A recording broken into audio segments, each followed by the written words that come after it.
أعوذ بالله من الشيطان الرجيم. بسم الله الرحمن الرحيم. قل أوحي إلي أنه استمع نفر من الجن فقالوا إنا سمعنا قرآنا عجبا يهدي إلى الرشد فآمنا به ولن نشرك بربنا أحدا وأنه تعالى جد ربنا ما اتخذ صاحبة ولا ولدا وأنه كان يقول سفيهنا على الله شططا وأنا ظننا أن لن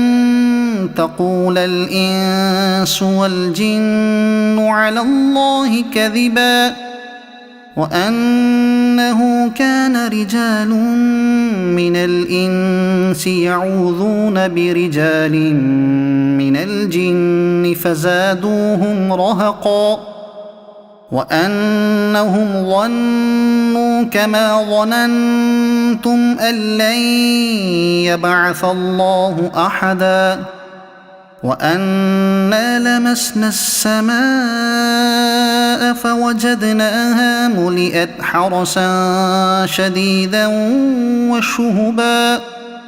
وأنا كنا نقعد منها مقاعد للسمع فمن يستمع الآن يجد له شهابا رصدا وأنا لا ندري أشر أريد بمن في الأرض أم أراد بهم ربهم رشدا وأنا منا الصالحون ومنا دون ذلك كنا طرائق قددا وأنا ظننا أن لن نعجز الله في الأرض ولن نعجزه هربا وأنا لما سمعنا الهدى آمنا به فمن يؤمن بربه فلا يخاف بخسا ولا رهقا وأنا منا المسلمون ومنا القاسطون فمن أسلم فأولئك تحروا رشدا وأما القاسطون فكانوا لجهنم حطبا وأن لو استقاموا على الطريقة لأسقيناهم ماء غدقا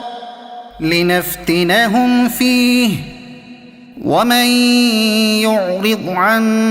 ذكر ربه يسلكه عذابا صعدا وأن المساجد لله فلا تدعوا مع الله أحدا وأنه لما قام عبد الله يدعوه كادوا يكونون عليه لبدا قل إنما أدعو ربي ولا أشرك به أحدا قل إني لا أملك لكم ضرا ولا رشدا قل إني لن يجيرني من الله أحد ولن أجد من دونه ملتحدا إلا بلاغا من الله ورسالاته ومن يعص الله ورسوله فإن له نار جهنم خالدين فيها أبدا حتى حتى إذا رأوا ما يوعدون فسيعلمون من أضعف ناصرا وأقل عددا قل إن أدري أقريب ما توعدون أم يجعل له ربي أمدا عالم الغيب فلا يظهر على غيبه أحدا إلا من ارتضى من رسول فإنه يسلك من بين يديه ومن خلفه رصدا ليعلم أن قد أبلغوا رسالات ربهم وأحاط بما لديهم وأحصى كل شيء عددا صدق الله العظيم.